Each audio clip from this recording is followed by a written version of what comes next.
Olá, bem-vindo, bem-vinda à aula 32, Metafísica Contemporânea. Eu sou o Vitor, seu professor de hoje e de sempre. E, bom, coloca aqui embaixo quem é você, qual aula que você está assistindo, de onde é que você vem, como de costume. E vamos à aula de hoje. Só lembrando do seguinte, vamos lá, vamos lá. Ó, seja Jurema. Seja Jurema é a hashtag do nosso curso de pensamento crítico, chamado nessa ocasião aqui, do lançamento da turma 4, Pense como um Filósofo. É gratuito e online, tem 3 aulas. Vai acontecer hoje, no dia que essa aula vai ao ar.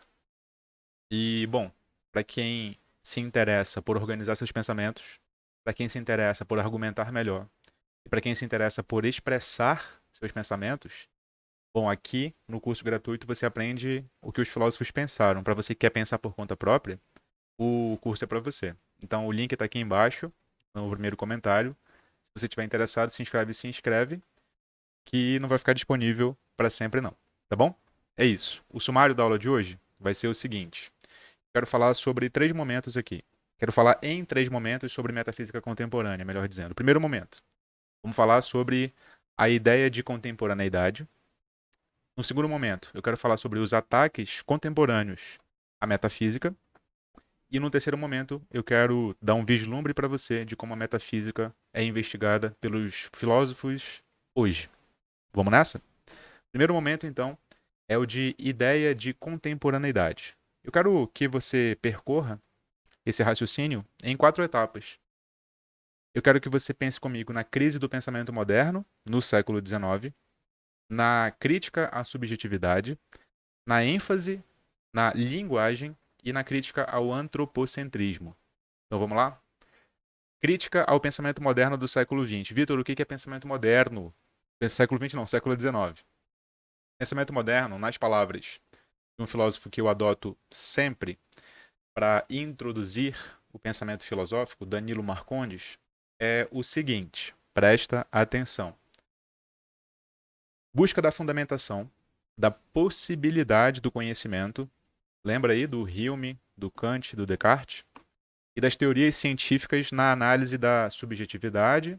Subjetividade não no sentido de vale para mim, mas não vale para todo mundo, não é isso não. Subjetividade é aquele conceito que abarca o modo como nós conhecemos. Lembra? Sujeito do conhecimento?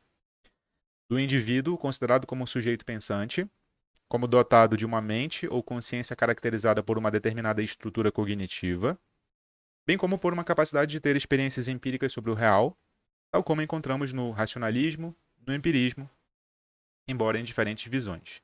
Então, a citação é longa, mas eu reitero a primeira parte. O pensamento moderno, em linhas gerais, é a busca da fundamentação da possibilidade do conhecimento e do estudo da subjetividade enquanto subjetividade do sujeito do conhecimento. Isso é o pensamento moderno em linhas gerais. Por que ele entra em crise? Em suma, são assim 2 grandes eixos, né? 2 grandes eixos de crítica vão pegar esse pensamento aqui moderno. O primeiro deles vem do Hegel e do Marx. O Hegel e o Marx são conhecidos por historicizar os conceitos filosóficos que supostamente são ahistóricos, no sentido de eles estão presentes em qualquer etapa do momento histórico.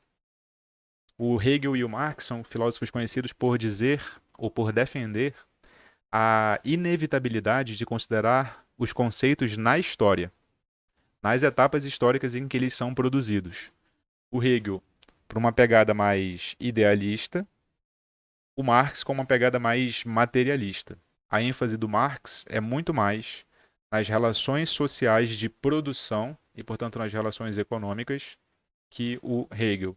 Mas ambos enfatizam o conceito de história na produção de sentido dos conceitos metafísicos clássicos, substância, essência, acidente e por aí vai. Então, o Hegel e o Marx são 2 filósofos modernos que abalam com a necessidade da história essa concepção metafísica clássica, concepção da metafísica moderna. A segunda vertente de abalo é que, bom, Marx e Hegel ainda têm uma tentativa de descrever a realidade como um todo. Estabelecer uma narrativa, uma descrição, uma teorização da realidade, estabelecendo a realidade como um todo. No início era assim, se desenvolve desse jeito e vai terminar assim. Se é que vai terminar, né? Mas tem início, meio e fim a realidade como um todo nas investigações do Marx e do Hegel. É uma investigação que nós chamamos de sistemática, porque ela visa a estruturar e organizar o todo da realidade. Só que, na contemporaneidade, há uma suspeita assim fundamental sobre a possibilidade de se fazer um sistema que caracterize e que narre a realidade nesse sentido sistemático que o Marx e o Hegel fizeram. Isso começa com o romantismo, mas todos os filósofos do Nietzsche para cá têm uma suspeita profunda da possibilidade de você sistematizar a natureza como um todo. Isso meio que se consolida com o desenvolvimento das ciências no século XIX. As ciências vão se autonomizando em relação à filosofia. Você já está aqui comigo tempo suficiente para saber que, na origem antiga, filosofia e ciência eram a mesma coisa. Na modernidade ocorre a revolução científica, mas até o século XVIII, mais ou menos, a filosofia, as ciências eram chamadas de filosofia natural, por exemplo. É só no século XIX que a biologia vai se emancipar, a química vai se emancipar, a física vai se emancipar, a psicologia vai se emancipar, a antropologia vai se emancipar. Então, cada uma vai cuidar do seu objeto de estudo específico. E a filosofia, portanto, não cabe mais investigar todos os campos, porque esses campos já são investigados pelas ciências específicas.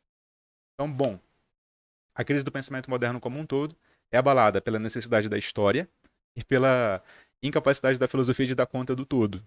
Então, essa é a primeira noção de ideia de contemporaneidade. A segunda noção é a crítica à subjetividade. Bom, de um lado, vem a crítica do Marx e do Hegel, de novo, ou seja, não há sujeito independentemente da história em que você considera que ele está inserido. Então, essa é um grande abalo, a noção de sujeito transcendental.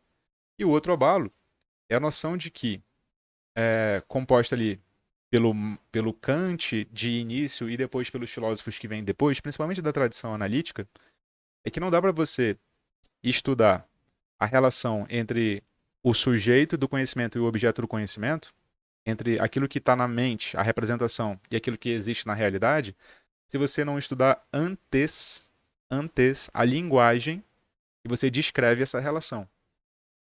Então, tem um abalo histórico na noção de sujeito, esse sujeito transcendental do Kant, que existe independentemente do contexto. Então, a noção de história vai dizer que, bom, você tem que considerar a história também. E a noção de linguagem. Você tem que estabelecer como você fala sobre esse sujeito para saber se o seu discurso, de verdade, capta aquilo que você pretende que ele capte. E a partir dessa última noção, tem a terceira característica da contemporaneidade, que é a ênfase na linguagem, no modo como nós falamos sobre a realidade ou no modo como nós falamos sobre o conhecimento que temos da realidade. Agora, a linguagem, ora, é vista na contemporaneidade como linguagem simbólica, metafórica, ora como linguagem lógica, unívoca, sem as contingências, os acidentes da linguagem como nós a usamos comumente. Então, ora a linguagem na contemporaneidade vai ser tratada como símbolo, metáfora, figura de linguagem, no uso cotidiano, ora a linguagem vai ser tratada como estrutura lógica. E isso vai, de certo modo, separar o modo como os filósofos contemporâneos filosofam, por assim dizer, né? Estabelecem as investigações e as respostas para os problemas que eles se propõem a resolver. Então, a ênfase na linguagem é o terceiro aspecto da ideia de contemporaneidade na filosofia, e o último aspecto é a crítica ao antropocentrismo. Lembra que a medievalidade, a Idade Média, é centrada na figura de Deus. Eu te falei na aula passada que a modernidade é centrada na figura do homem, do humanismo, lembra? E a contemporaneidade, por sua vez, é centrada numa crítica ao homem como centro. Por que essa crítica ao homem como centro? Bom, principalmente porque, e nós vimos isso na aula sobre consciência e ideologia, você se lembra? O homem passou a ser visto na contemporaneidade não mais como conseguindo alcançar aquilo que os modernos prometeram que nós alcançaríamos.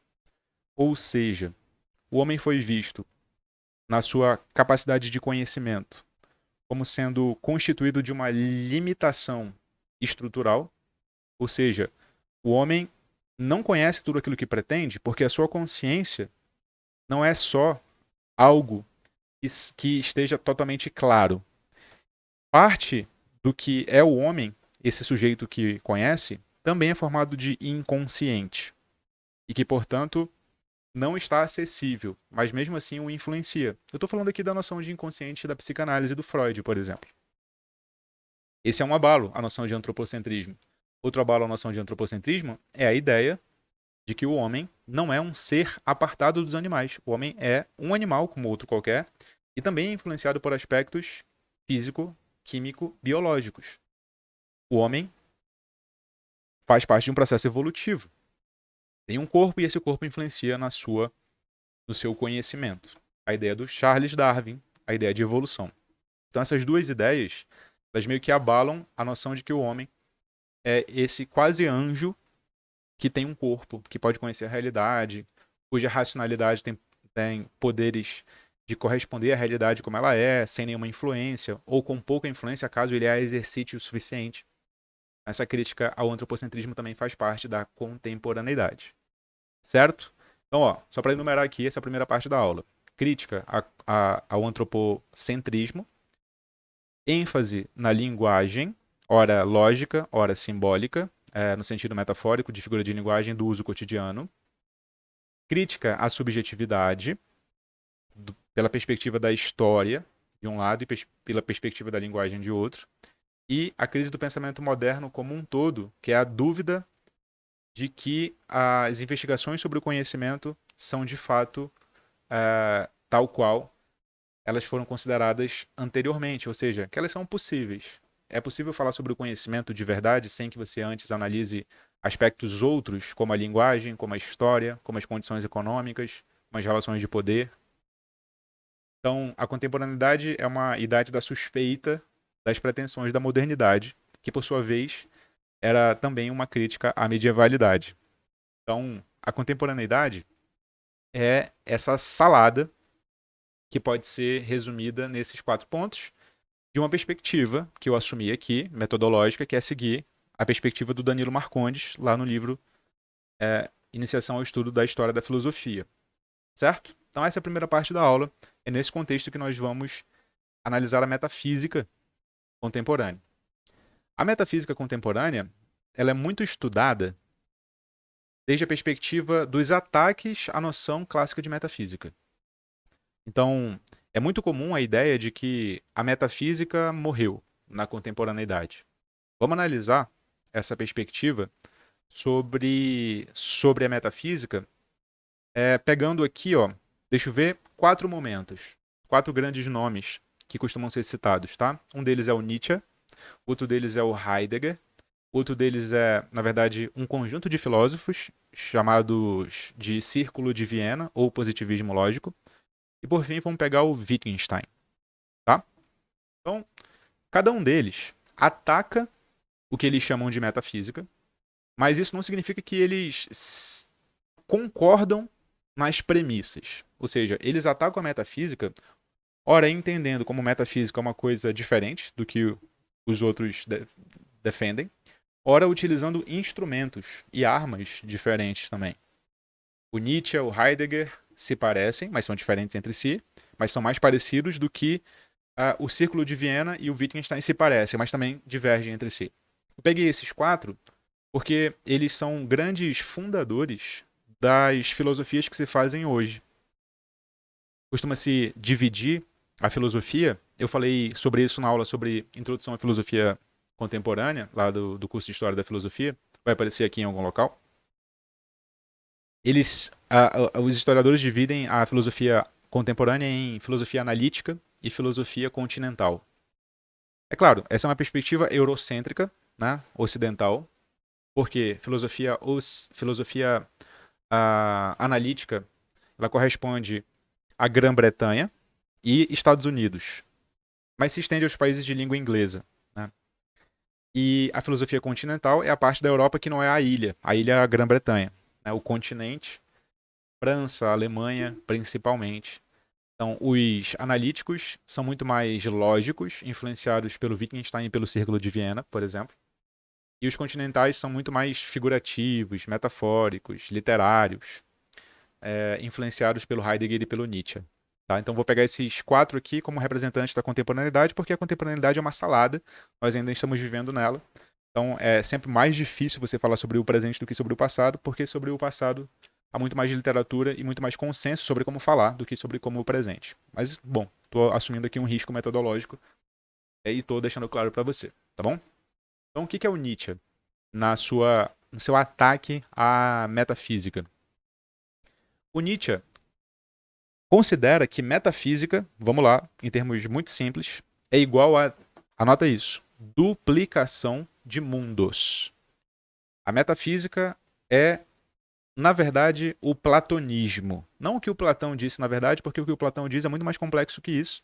Você sabe que uma coisa é o que o filósofo diz na sua obra, outra coisa é como ele é interpretado e como ele é conhecido na história, né? Isso acontece com quase todo mundo que fica muito famoso. Mas o platonismo é a ideia de duplicação de mundos, a ideia de que existe esse mundo sensível, no qual nós vivemos, e que é o mundo da aparência, e existe o mundo inteligível, que é acessado pelo intelecto, e é o mundo das formas que nunca se modificam. Essa duplicação de mundos, que ficou presente também no cristianismo e em outras religiões, é o que o Nietzsche entende por metafísica. Tá? Metafísica no Nietzsche é duplicação de mundos. Tem até um trocadilho que se faz, né? Metafísica é além da física, a física sendo o mundo sensível, e, portanto, a metafísica estabelece a diferença entre mundo sensível, física, e aquilo que vai além do mundo sensível, né? A metafísica. Essa é uma interpretação da palavra, não é a única. E não vá saindo por aí repetindo que metafísica é além da física. Nem sempre, nem sempre. Mas aqui no Nietzsche pode ser. Então Nietzsche critica isso, né? E essa crítica dele faz parte do projeto crítico do Nietzsche, crítico no sentido de identificar os limites, identificar as falhas, de estabelecer a origem desse pensamento de duplicação de mundos. O Nietzsche pega uma via de análise da moralidade dos filósofos que produziram esse pensamento de duplicação de mundos. Então, uma análise psicológico-moral. E a partir daí, ele estabelece a base para a sua proposição. Ele critica, depois ele propõe. A proposição do Nietzsche é acabar com as dicotomias. Dicotomia são pares conceituais opostos. Por exemplo, o Nietzsche quer atacar as dicotomias de verdadeiro e falso, certo e errado, bem e mal, para estabelecer novas noções de bem e mal, verdadeiro e falso e certo e errado. Bom, esse é o projeto Nietzscheano. Eu não vou falar sobre o Nietzsche aqui, porque, bom, eu demorei 1h40 para falar sobre o Nietzsche na aula sobre Nietzsche, que vai aparecer aqui em cima. Dá uma olhada lá nessa aula. E lá tem um mais completo sobre o que é o Nietzsche. Tá? Tanto no aspecto crítico quanto no aspecto propositivo. Mas é isso. Primeira noção de metafísica, duplicação de mundos. O Nietzsche ataca isso como o último filósofo moderno e o primeiro filósofo contemporâneo. Geralmente era localizado nessa fronteira aqui. O Heidegger vai criticar a metafísica como sendo a história da filosofia. Então o Heidegger iguala a metafísica à filosofia. E, nas suas palavras, ele fala que a filosofia, enquanto metafísica, foi a história do esquecimento do ser. Ser é uma noção central no Heidegger, tem todo um conceito especial ali. Mas ser, e aqui no Heidegger, é a realidade ela mesma. Só que a filosofia, pelo menos desde o Platão, essa é a descrição narrativa, né, que o Heidegger propõe, fala sobre a realidade, sim, duplicando mundos, como Nietzsche falou, mas essa duplicação de mundos, ela serve para falar dos entes e não do ser. O ser é a totalidade da realidade como ela é. Os entes é a realidade segmentada. Então a filosofia, desde o Platão, falou da realidade segmentada. em aspectos muito específicos. A realidade sensível, a realidade inteligível. As ciências, na modernidade, segmentaram ainda mais. A antropologia fala só sobre cultura, a psicologia fala só sobre a alma ou a mente, a biologia fala só sobre a vida e a sua formação, a química fala só sobre as substâncias e as suas transformações, a física fala só sobre as leis. O conhecimento humano, filosófico e científico, ele segmenta a realidade. Isso desde o Platão. E esqueceu-se, segundo Heidegger, de falar sobre a realidade na sua totalidade. E nem o Aristóteles é, foge desse negócio, porque ele, querendo falar sobre a realidade na sua totalidade, o ser enquanto ser, como a gente falou, ele acaba falando sobre a substância. E fundamentalmente não é a realidade como um todo, mas é cada objeto para o qual eu posso apontar, né? Lembra disso? Então, bom, o Heidegger critica a filosofia como metafísica porque ele a considera como um esquecimento do ser, da noção de ser de totalidade. A princípio, na obra heideggeriana, ele centra a sua análise no ente que pergunta sobre o sentido do ser, ou seja, né, a análise do ser humano. Só que ele tem outra concepção para o que é ser humano, ele chama o ser humano de ser aí, querendo com isso romper com a tradição humanista, considera o homem como uma noção dada, específica, e com a tradição da filosofia moderna, que considera o homem como sujeito do conhecimento. Enfim, tem toda uma análise que está na aula do Heidegger, está lá. E depois de 1930, ele para de analisar o ente que se pergunta pelo ser, né, o homem, o ser aí, e passa a analisar o ser nele mesmo. A tese fundamental do Heidegger é que o ser é possível de ser acessado, só que não enquanto objeto, enquanto algo que nós enquadramos em categorias mentais, como dizia o Kant. Mas o ser se manifesta a partir de si mesmo. O ser se comunica de alguma forma conosco, sem que nós, nele, precisemos projetar alguma coisa a partir das nossas categorias. Então, isso tudo se centra, né, numa análise linguística, mas não a linguagem lógica, não a linguagem do cotidiano. Você deixa o ser falar por ele mesmo se você centra em outro tipo de linguagem que o Heidegger vai chamar de poética. Bom, é isso. O Heidegger critica a metafísica porque ela é um esquecimento do ser e se centra na análise do ente. Doente ficou aqui uma cacofonia, né? Parece que alguém está doente. Não. É do, preposição, ente, substantivo. Tá bom? Então essa é a crítica à metafísica do Heidegger. Essa é a crítica à metafísica do Heidegger. Isso faz toda uma tradição que influencia muito mais a filosofia continental, como nós dizíamos antes. Em seguida, vamos para a tradição que influencia a filosofia analítica.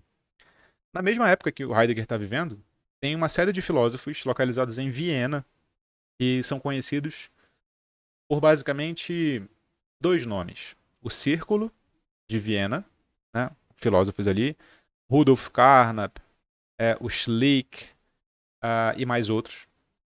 E também é conhecido como positivismo lógico. Positivismo lógico. Segundo o Círculo de Viena, eram filósofos interessados majoritariamente em estabelecer as bases para o discurso científico. O critério para dizer se um discurso é científico ou não é científico, e era isso que importava para eles, é o que eles chamavam de critério da verificabilidade. Então, um enunciado, ele só é científico se ele pode ser verificado empiricamente. Vou te dar um exemplo. A água ferve a 100 graus Celsius nas condições normais de temperatura e pressão. Esse é um enunciado científico ou não é? Se ele for verificável empiricamente, então ele é um enunciado científico. Agora, e de fato é, né? De fato é. Agora, olha essa outra afirmação. O sujeito transcendental é composto de formas a priori da sensibilidade e do entendimento. E aí, esse enunciado é passível de verificação empírica ou não é? Não, não é. Né? Esse é um enunciado, como o próprio enunciado diz, a priori. Ele não precisa de verificação empírica. É o enunciado do Kant. Para o Círculo de Viena, esse enunciado é metafísico e ele, não podendo ser verificado, olha só, ele é ausente de sentido. Enunciados que não podem ser verificados empiricamente são ausentes de sentido.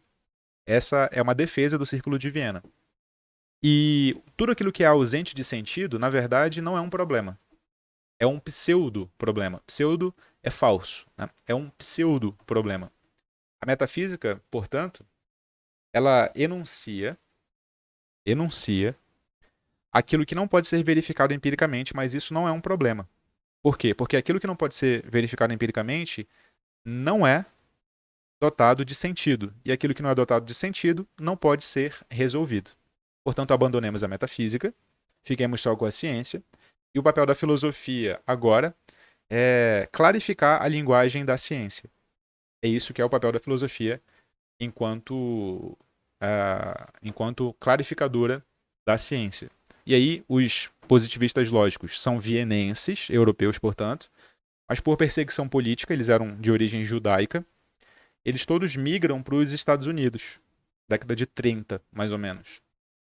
E lá eles se constituem enquanto professores universitários e influenciam toda uma geração do século XX. E daí nasce a filosofia analítica, de cunho mais voltado para a lógica, uma linguagem mais enxuta. Tal. Esses são os grandes fundadores, junto com o Wittgenstein.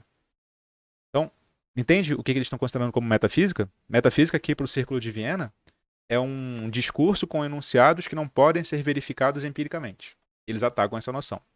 Tá? Então é outro abalo à metafísica aqui da contemporaneidade. O quarto abalo vem do próprio Wittgenstein, que, segundo a historiografia, tem duas fases muito diferentes e quase não se comunicam entre si, mas dá para estabelecer uma espécie de comunicação. O Wittgenstein também é vienense e ele também propõe inicialmente que os problemas da filosofia, e entendendo por filosofia também a metafísica como um todo, ou ao contrário, entendendo a metafísica a filosofia como um todo, tal qual o Heidegger, né? Os problemas da filosofia nada mais são do que problemas de linguagem. O Wittgenstein é um dos principais fundadores da filosofia da linguagem. Ou seja, basta que você analise o modo como a linguagem se comporta para você analisar como é que os problemas, na verdade, são pseudo-problemas. Na primeira fase, o Wittgenstein se entra numa análise lógica, como os positivistas lógicos, como o Círculo de Viena. Uma segunda fase, ele se entra no uso da linguagem coloquial, o uso da linguagem cotidiana, porque ele abandona a ideia de que a linguagem lógica de fato reflete o modo como a linguagem como um todo se comporta. Então, bom, né, os problemas da filosofia, os problemas sobre realidade, os problemas sobre conhecimento, os problemas sobre valor, ou seja, os problemas metafísicos, epistemológicos e éticos, que tipos de coisas existem, qual o conhecimento que temos, como temos conhecimento das coisas que existem, como deveríamos agir e viver. Tal, esses conhecimentos essas perguntas nada mais são do que perguntas que são resolvidas quando nós analisamos a linguagem. Ora, linguagem lógica, Wittgenstein da primeira fase, ora, linguagem do uso cotidiano, Wittgenstein da segunda fase. Vitor, me explica mais sobre o Wittgenstein. Cara, não dá. Se eu for te explicar o Wittgenstein aqui, eu vou ter que passar só essa aula falando sobre isso, mas eu já fiz isso, vai aparecer aqui em cima. Tem uma aula do Wittgenstein, de 1h30, que você pode analisar lá. Para quem está no clube, INEF, também tem a apostila, que você pode baixar indo na aula do Wittgenstein. Embaixo do vídeo tem lá a apostila para baixar. Tá? Você pode fazer isso também. E, bom, esses são os 4 grandes abalos à metafísica da contemporaneidade. Então veja, por que os dois Wittgensteins eles podem ser ali alinhados? Por que eu estou apostando nisso? Porque a ideia básica é que, ora você parte da análise lógica, ora você parte da análise da linguagem cotidiana. Mas a ideia básica é que você parte da análise da linguística, né? A análise da linguagem, melhor dizendo, para resolver os problemas filosóficos. E essa ideia é a ideia fundamental. Então, veja, né? A contemporaneidade chega anunciando um bombardeio à noção de filosofia enquanto metafísica. Bombardeio. Bombardeio. E é isso que inaugura a modernidade, a ponto de muita gente, quando vai estudar filosofia, dizer que a metafísica não é mais possível, a metafísica já morreu, a metafísica é coisa do século XIX. Talvez você já tenha escutado isso, talvez você não tenha, mas saiba que isso é muito comum. Como é que a metafísica é feita hoje, se é que é? Bom, a metafísica é feita hoje, tá? A metafísica é feita hoje. Como é que ela faz? Como é que ela é feita, melhor dizendo? Vem cá. Eu quero que você se lembre da aula 1 dessa série sobre metafísica, em que eu falo que a noção de metafísica não é além da física, e não é duplicação de mundos, como era lá no caso do Nietzsche e do Heidegger. Ela foi durante muito tempo isso, mas hoje ela não é. Hoje ela é a análise dos conceitos fundamentais mais abrangentes da realidade. Lembra disso? É isso que eu falei que a metafísica é. É isso que eu falei que a metafísica é. Bom, como é que ela foi evoluindo para poder a gente chegar no hoje, né? A pergunta fundamental da metafísica antiga era o que é? O que é? O foco, portanto, era todo na realidade. Aquilo que está fora da mente humana, certo? Na filosofia moderna, essa pergunta passou a ser como conhecemos o que é? Então, o que é metafísica antiga medieval? Modernidade, como conhecemos o que é? A ênfase agora não é mais na realidade, aquilo que está fora da mente humana. A ênfase agora é no próprio conhecimento, ou seja, aquilo que acontece intra-mentes, né, humana. O que é? Como conhecemos o que é? Na contemporaneidade, se a gente ainda quiser ficar nesse esquema, a pergunta passa de como conhecemos o que é a como falamos sobre o que é. Então a ênfase está no aspecto da linguagem aqui. Então, antes de eu querer descrever a realidade, eu tenho que descrever o conhecimento. Passagem da filosofia antiga para a filosofia moderna. Passagem para a filosofia contemporânea. Antes de eu querer descrever a realidade e o conhecimento, eu tenho que analisar como é que a linguagem funciona. Então a ênfase vai para linguagem. Certo? Isso em termos esquemáticos, tá? É claro que toda vez que você pega o panorama, você enxerga a floresta, mas você não enxerga as árvores. E quando você enxerga as árvores, você não enxerga a floresta. Eu tô aqui fazendo a floresta, tá bom? Certo. Essa pergunta metafísica, que foi migrando de ênfase, tem teses muito famosas, mas, de novo, vamos enxergar a floresta. No início, as contraposições de respostas a essas perguntas eram dadas por uma briga. De um lado, os realistas, de outro lado, os idealistas. Os realistas defendiam a tese de que a realidade ela independe da mente humana e pode ser conhecida pela mente humana. E os idealistas dizem que a realidade só pode ser concebida enquanto existente na medida em que é captada por uma mente, né? Por um espírito, por uma alma. Ora, essa mente é a mente dos seres humanos, ora, essa mente é uma mente absoluta, como é no caso do Hegel. Né? A realidade para o Hegel não é um objeto. A realidade para o Hegel é um grande sujeito que se coloca e se conhece a si mesmo. Realismo e idealismo, essas são as duas teses contrapostas metafísicas na história da filosofia. Na contemporaneidade, essas duas teses... Eu parei aqui porque eu quero escolher bem a palavra. Essas duas teses, elas são desafiadas. Elas são, assim, tentam ultrapassá-las. De um lado, a fenomenologia. Nós já falamos sobre a fenomenologia em muitas aulas passadas, né, de modo fragmentado. A fenomenologia, de um lado, tenta atacar essa dicotomia dizendo ou partindo de outra concepção de consciência. Uma noção de consciência não como uma substância, algo que está de um lado enquanto a realidade está de outro, mas uma noção de consciência enquanto algo que não é substancial, mas algo que é sempre em movimento. Então não tem como conceber consciência se você já não pressupor também que existe uma relação entre ela e o mundo. Então a consciência é sempre uma consciência intencional, que pressupõe que ela capta o mundo de alguma forma. Isso de um lado, que vai influenciar o Heidegger, e de outro, a filosofia da linguagem. A filosofia da linguagem que tenta analisar, logicamente, essa relação linguística de um lado e de outro, analisar a linguagem natural, a linguagem cotidiana. Bom, nesse panorama todo, de um lado, na filosofia de tradição mais continental, se a gente for enumerar assim, uma série de conceitos que são investigados, a gente pode dizer que são os conceitos, hoje, né? Até hoje, tá? A gente herda da antiguidade, da medievalidade, da modernidade, mas filósofos investigam até hoje. Os conceitos de ser, os conceitos de substância, essência, acidente, são conceitos metafísicos. Os conceitos de infinito e finito, os conceitos de espírito, matéria, espaço, tempo, vida, morte, alma, corpo, mente, consciência, mundo, existência, natureza, condição, quando se referem à vida humana, e a concepção de Deus também. Se a gente for nos manuais de filosofia analítica, típicos dos manuais de filosofia analítica, nós vamos ver os manuais de metafísica centrados em alguns problemas.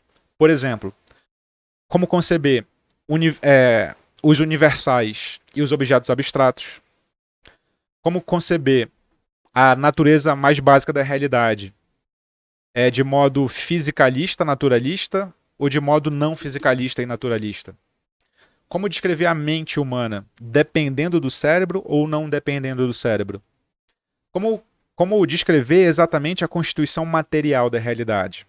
Material é a mesma coisa que sensível, não é? Como é que eu concebo a identidade pessoal de alguém?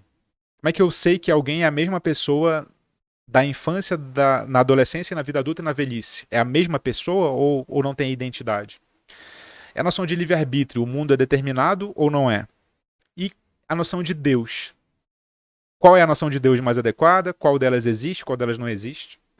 Então você nota que todos esses conceitos e problemas, eles são metafísicos porque eles se referem à estrutura conceitual mais básica e abrangente da realidade.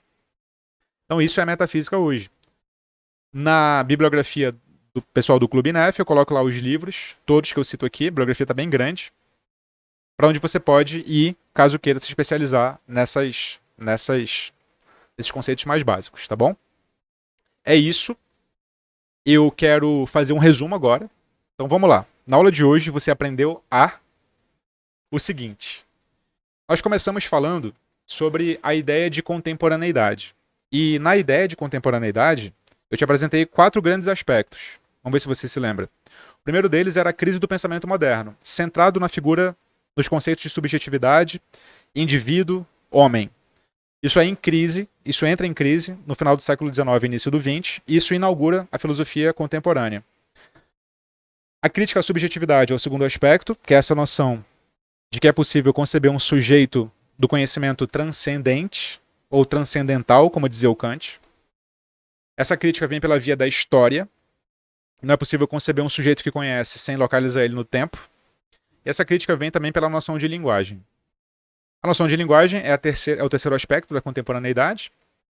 A análise passa a ser linguística, tanto do ponto de vista lógico, quanto do ponto de vista das figuras de linguagem do uso cotidiano. E, por fim, a contemporaneidade se caracteriza por uma crítica ao antropocentrismo, que é a característica da modernidade.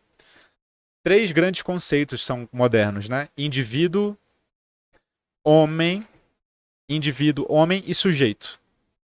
Indivíduo, homem e sujeito, né?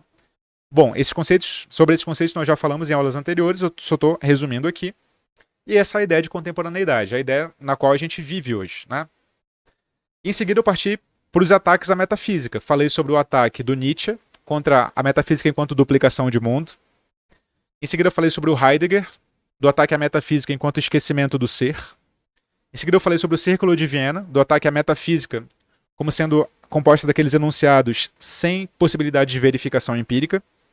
E do Wittgenstein, de um ataque à metafísica como aquele tipo de discurso que se equivoca ao falar sobre a realidade, né? Então uma análise da linguagem é uma análise filosófica por excelência. A partir desses ataques, a metafísica se constitui enquanto possibilidade de análise da linguagem, de um lado, e enquanto uma perspectiva mais continental, enquanto fenomenologia. Enquanto pressupondo que a consciência humana não é uma substância, mas apenas uma intenção que se refere toda hora para fora de si, e que, portanto, já pressupõe uma relação com o mundo. Então você descreve a relação com o mundo partindo dessa noção de consciência, de um lado, fenomenologia, ou você parte da noção da análise linguística, ora lógica, ora cotidiana. Então, esse foi o grande resumo da aula. É claro que a aula é um resumo, né? Ou seja, não tem como eu falar aqui sobre todos os detalhes, mas essa aula é uma grande árvore cujos galhos vão se ramificando. E você pode organizar sua mente para ir nos galhos à medida que você quer investigar esse ou aquele conceito. Tudo certo? Ficamos por aqui. Quero te desejar uma ótima semana e, bom, se você está assistindo essa aula no dia em que ela é lançada, seja Jurema, se inscreva aqui embaixo e assista a aula que vai ao ar daqui a pouco, do curso Pense como um Filósofo. Tudo bem? É isso. Fique bem e até a próxima.